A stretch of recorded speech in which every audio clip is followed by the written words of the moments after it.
હવે આપ જૂનાગઢ જિલ્લાનો સમાચાર પત્ર સાંભળશો, જેના લેખક છે સંજીવ મહેતા. આ ડાળ ડાળ જાણે રસ્તા વસંતના, ફૂલોય બીજું કંઈ નથી પગલા વસંતના. ઋતુઓમાં મહારાણી ગણાતી વસંત ઋતુના આગમન સાથે જ જૂનાગઢ શહેર અને જિલ્લામાં પ્રકૃતિ શોળે કળાએ ખીલી ઉઠી છે. આમ પણ ગીર અને ગિરનારના જંગલને કારણે સરળ પ્રદેશ પહેલેથી જ લીલોછમ રહ્યો છે, પરંતુ વસંત ઋતુમાં કેસુડાના ફૂલો સાથે એક આહલાદક દ્રશ્ય વિવિધ વિસ્તારોમાં જોવા મળે છે. આ ઋતુના આગમનની છડી પુકારતી હોય તેમ તાલાળા પંથકની પ્રખ્યાત કેસર કેરીનું પણ બજારમાં આગમન થયું છે.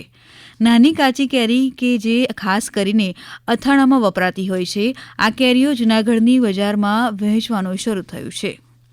એક તરફ શિયાળાની વિદાયના અણસાર આપતી હોય તેમ કાતિલ ઠંડીનું સ્થાન હવે ગુલાબી ઠંડીએ લીધું છે. ત્યારે આવી ગુલાબી ઠંડી વચ્ચે વહીવટીતંત્ર દ્વારા 17મી રાષ્ટ્રીય કક્ષાની ગિરનાર આરોહણ અવરોહણ સ્પર્ધા ભવનાથ ખાતે યોજાઈ હતી. 20 રાજ્યના 570 સ્પર્ધકો વચ્ચે યોજાયેલી આ સ્પર્ધામાં ઉત્તરાખંડના દિગંબર સિંઘે 52 મિનિટ અને 28 સેકન્ડમાં ગિરનાર સર કરીને નવો કીર્તિમાન સ્થાપિત કર્યો હતો. તો જુનિયર વિભાગમાં ઉત્તર પ્રદેશના બબલુ સિસોદિયા પ્રથમ સ્થાને રહ્યા હતા. બહેનો માટે માળી પરબ શિખર સુધીની 2200 પગથિયાની સ્પર્ધામાં ઉત્તર પ્રદેશના સ્પર્ધકોનો દબદબો રહ્યો હતો. સિનિયર બહેનોમાં તામસી સિંઘે સતત ત્રીજી વખત ચેમ્પિયનશીપ હાંસલ કરી હતી, જ્યારે જુનિયર વિભાગમાં વારાણસીની રંજના યાદવે પ્રથમ સ્થાન પ્રાપ્ત કરીને આ સ્પર્ધા જીતી હતી. તમામ વિભાગના પ્રથમ 10 વિજેતાઓને રાજ્ય સરકાર દ્વારા 19 લાખ રૂપિયાના રોકડ પુરસ્કાર અને પ્રમાણપત્ર આપીને સન્માનિત કરવામાં આવ્યા હતા. આ જ દિવસોમાં રાજ્યપાલ આચાર્ય દેવવ્રતની ઉપસ્થિતિમાં જૂનાગઢ કૃષિ યુનિવર્સિટીનો 20 પદવીદાન સમારંભ સંપન્ન થયો હતો. રાજ્યપાલને હસ્તે ઉચ્ચ ગુણ પ્રાપ્ત કરનાર 67 શ્રેષ્ઠ વિદ્યાર્થીઓને ગોલ્ડ અને સિલ્વર મેડલ આપીને સન્માનિત કરવામાં આવ્યા હતા. આ તકે ખાસ ઉપસ્થિત રહેલ સોમનાથ સંસ્કૃત યુનિવર્સિટીના કુલપતિ સુકાંતા કુમારે વિદ્યાર્થીઓને દીક્ષાંત પ્રવચન આપ્યું હતું, જ્યારે રાજ્ય કૃષિ મંત્રી રાઘવજી પટેલે વિડીયો કોન્ફરન્સના માધ્યમથી સમગ્ર કાર્યક્રમને શુભકામના પાઠવી હતી.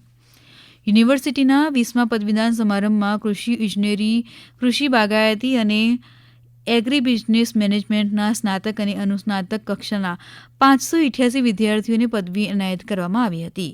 કૃષિ છાત્રોને સંબોધતા રાજ્યપાલશ્રીએ કહ્યું હતું કે આજે જ્યારે કૃષિ જગતે ટેકનોલોજીનો આવિષ્કાર સ્વીકારી કૃષિ ઉત્પાદનમાં બદલાવ આવ્યો છે, જે સ્વીકારી કૃષિ છાત્રો પોતાનું યોગદાન રાજ્ય અને રાષ્ટ્રીય સ્તરે આપશે. પ્રાકૃતિક ખેતીના માધ્યમથી આગામી સમયમાં ગુજરાતના નાગરિકોને શુદ્ધ અને સાત્વિક કૃષિ ઉત્પાદનો મળતા રહેશે તેવી આશા રાજ્યપાલશ્રીએ વ્યક્ત કરી હતી. જૂનાગઢમાં ડોક્ટર સુભાષ યુનિવર્સિટીના યજમાનપદે 71મા રાજ્યકક્ષાની કબડ્ડી સ્પર્ધા યોજાઈ હતી. અલગ અલગ જિલ્લામાંથી 29 ટીમોએ આ સ્પર્ધામાં ભાગ લીધો હતો.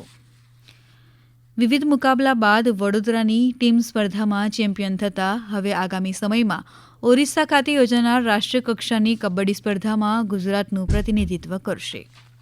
દેશના 76મા પ્રજાસત્તાક પર્વની જૂનાગઢ જિલ્લા કક્ષાની ઉજવણી મેંદરડા ખાતે કરવામાં આવી હતી. જિલ્લા કલેક્ટર અનિલકુમાર રાણાવસિયાએ આ તકે ધ્વજવંદન કરી પરેડનું નિરીક્ષણ કર્યું હતું. સાથોસાથ વૃક્ષારોપણ કરી મેંદરડાના ગ્રામજનોને પર્યાવરણ બચાવવાનો સંદેશ પણ કલેક્ટર દ્વારા આપવામાં આવ્યો હતો. આ ઉપરાંત ગણતંત્ર દિન નિમિત્તે જૂનાગઢ મહાનગરપાલિકા, જિલ્લા કોર્ટ, આયકર કચેરી અને રેલવે સહિત સરકારી ઇમારતો પર તિરંગો લહેરાયો હતો.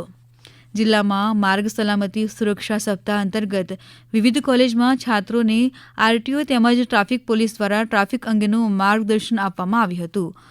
બાઉદીન કોલેજ ખાતે જિલ્લા કલેક્ટર ખાસ ઉપસ્થિત રહી હેલ્મેટ પહેરવાથી થતા ફાયદા, ચાલુ સ્કૂટરે વિદ્યાર્થીઓએ વાત ન કરવા તેમજ ટ્રાફિકના નિયમનું ઉલ્લંઘન ન કરવા ભારપૂર્વક સમજણ આપવામાં આવી હતી. સાથોસાથ પ્રાદેશિક વાહન વ્યવહાર કચેરી દ્વારા યોજાયેલી ક્વિઝ સ્પર્ધામાં વિજેતા બનેલ વિદ્યાર્થીઓને હેલ્મેટનું વિતરણ કરવામાં આવ્યું હતું.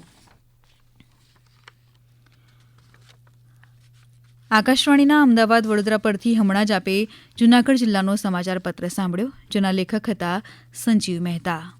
આ પ્રસારણ આકાશવાણીના અમદાવાદ વડોદરા કેન્દ્ર પરથી કરવામાં આવ્યું.